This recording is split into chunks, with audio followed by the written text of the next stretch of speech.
Assalamualaikum warahmatullahi wabarakatuh. Salam sejahtera, selamat datang di Koki MP, Komunitas Kajian Ilmu Manajemen Pendidikan yang dibina oleh Bapak Amril Muhammad sebagai dosen Prodi Manajemen Pendidikan Universitas Negeri Jakarta.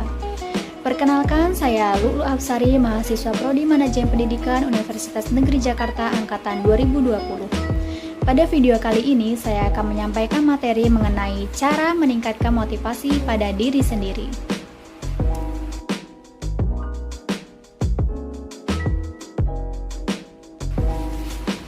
Ada kalanya kita mengalami kegagalan, kekecewaan, atau rasa jenuh dalam hidup yang menyebabkan hilangnya motivasi. Padahal motivasi sangat penting untuk membantu kita mencapai tujuan, memecahkan masalah, serta menghadapi tantangan dan mengambil peluang. Bukan hanya itu, motivasi juga diperlukan untuk mengubah kebiasaan buruk. Terkadang, kita bisa kehilangan tujuan dan motivasi dalam hidup sehingga merasa tidak bersemangat dalam menjalani keseharian. Kehilangan motivasi bisa memberi dampak buruk pada kualitas hidup seseorang, termasuk menimbulkan berbagai masalah kesehatan dan juga penyakit, seperti halnya depresi. Nah, untuk mencegah hal-hal tersebut, terdapat beberapa cara yang bisa kita lakukan untuk meningkatkan motivasi diri. Yang pertama yaitu tetapkan dan tulis tujuan. Tetapkan tujuan atau target yang ingin dicapai dalam hidup secara spesifik, jelas, objektif, dan juga realistis. Kemudian tulis tujuan tersebut dalam buku agendamu atau pada selembar kertas dan tempelkan di dinding kamarmu.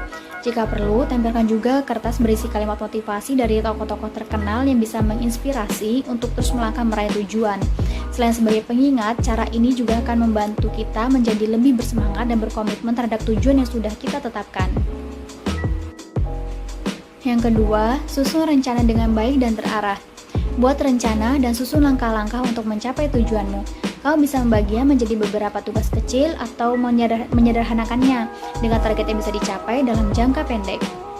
Jaga dan perhatikan rutinitas yang sudah dibangun. Saat merasa jenuh, kau bisa beralih sejenak ke rutinitas lain yang sejalan dengan tujuanmu atau sekedar melakukan hobi untuk menyegarkan pikiran. Yang ketiga, atasi rasa takut terhadap kegagalan. Ketika kau merasa telah gagal, ingatlah bahwa kegagalan adalah bagian dari proses pembelajaran. Setiap kali kita gagal dalam suatu hal, ada pelajaran yang dapat kita petik agar bisa melakukannya dengan lebih baik dan menghindari kesalahan yang sama. Ceritakanlah tujuan dan impianmu hanya kepada orang-orang yang kau percayai. Hal ini adalah untuk menghindari terlalu banyak kritikan dari orang lain saat kau mengalami kegagalan. Yang keempat, bersikap positif. Isi hari-harimu dengan percakapan, kegiatan, atau situasi dengan orang-orang yang bisa menginspirasimu untuk meraih tujuan. Misalnya mengikuti seminar, membaca buku-buku pengembangan dari diri dan motivasi, atau menonton konten-konten yang positif di televisi dan juga internet.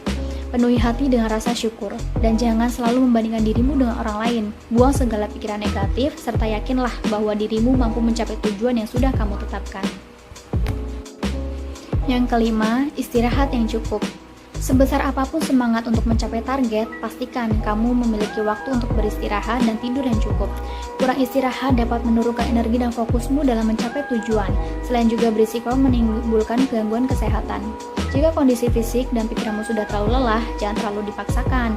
Ambil jeda waktu untuk beristirahat sebelum kembali pada tugas-tugas dan tujuanmu. Mungkin ini saatnya kamu jalan-jalan dan berlibur, lalu kembali dengan semangat baru untuk menggapai impianmu.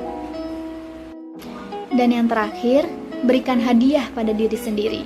Saat berhasil menyelesaikan tugas atau mencapai suatu target, hadiahi dirimu sendiri dengan sesuatu yang menyenangkan, bermanfaat, dan layak kamu dapatkan. Misalnya berlibur atau membeli barang yang sedang kamu inginkan. Ini adalah cara untuk menghargai pencapaianmu, sekaligus sebagai pemecut semangat untuk mencapai target selanjutnya. Walaupun kadang tidak mudah, jangan pernah berhenti mencoba meningkatkan motivasi untuk diri sendiri.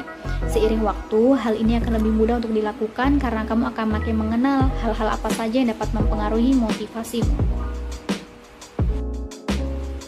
Demikianlah cara-cara meningkatkan motivasi pada diri sendiri yang dapat saya sampaikan. Semoga bermanfaat. Wabillahi taufiq wal hidayah. Wassalamualaikum warahmatullahi wabarakatuh.